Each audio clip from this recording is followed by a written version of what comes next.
Potom sa prekýtam.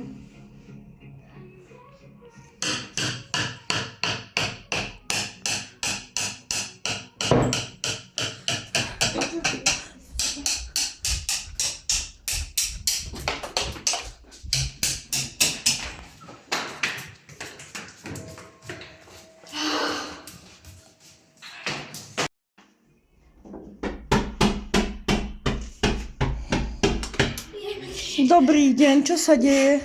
Toto to tak furt búcha. Už mi to leze na nervy, mačka mi nežere, ani detko nepapá, ani noviny nečíta z toho. Ale susedka, prepáčte, už nebudem. Si myslím, aj moje kríže.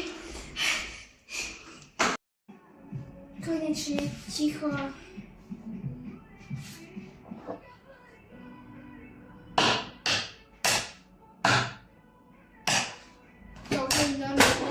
Zasa. Ideme zasa čúvať.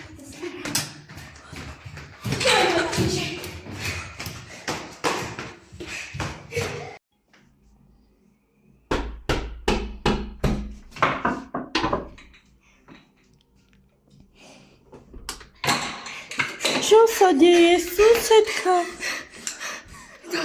Zastreskať. Prepáčte, susedka, ale ja pracujem na mobile, on mi skáče. Už si to pracovalo. Čo to robíte, mladá pani, čo to robíte? To je môj mobil pracujúci.